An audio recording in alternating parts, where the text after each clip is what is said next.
Kings, senators, dictators. The Romans of 44 BC hated kings. Some 5 centuries prior, they had suffered under the rule of 7 kings, the worst of whom, Tarquin VII, was ultimately overthrown in 509 BC. Just so happens that Tarquin's son, Prince Tarquin, appears in Shakespeare's epic poem, The Rape of Lucrece. Not as Lucrece. With Tarquin behind them, the Romans ditched the notion of kingship for once and for all, becoming instead the Great Roman Republic, governed by senators, mostly aristocrats, landowners such as Brutus and Cassius, largely slave owners, often every bit as corrupt as the former kings. They were at least corrupt over smaller chunks of the great empire.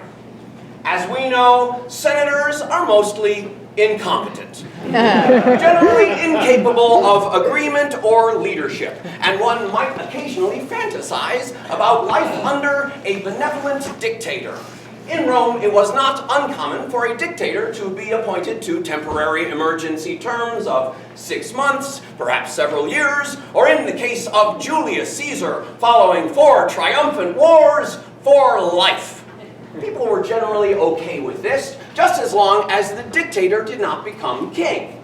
Why? Because the kingship is inherited, not earned, and no one could guarantee that the son of a son of a son of a given king might not produce yet another tyrant to rule with ineptitude or insane bloodlust. Some 15 years prior to the start of this play, Julius Caesar had ruled as part of a triumvirate, formed in cooperation with the great general Pompey and a third, less celebrated partner, Crassus, who died in 53 BC. Keep in mind that in BC, time was traveling backwards, down towards 0. Though, of course, they had no way of knowing that at the time.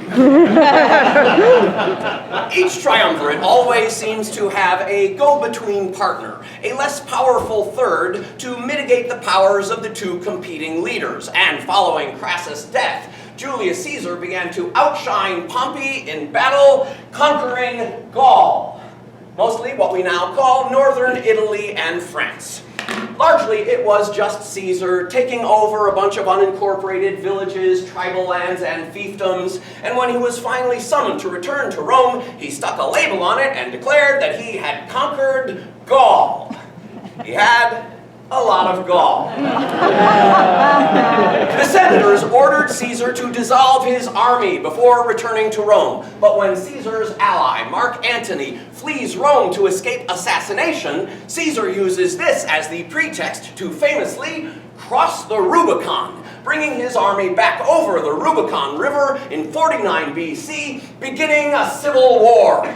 Pompey flees Rome for Greece and again to Egypt, where the Egyptians assassinate him just to stay on Caesar's good side, leaving Caesar the only remaining ruler of the original triumvirate. Underneath this play is the uncomfortable sense that one man alone now rules Rome when it used to take 3. And so every senator who might have seen himself as next in line for a promotion sees a power vacuum where one lone man is now keeping it all to himself.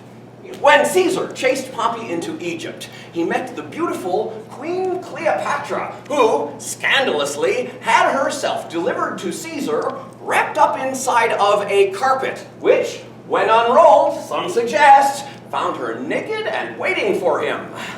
Though unfortunately, she doesn't show up until the next play. Caesar moves on to more victories in Asia Minor and Africa before finally returning to Rome to celebrate his quadruple triumph. Rome now commands all of the civilized world as they know it, and the people are wild for Caesar. Even so, one of Pompey's sons, or Pompey's blood relatives, remains in opposition to Caesar, taking command of a fleet. Caesar gives chase, and finally, concluding the civil war, defeats the younger Pompey in Africa and again in Spain.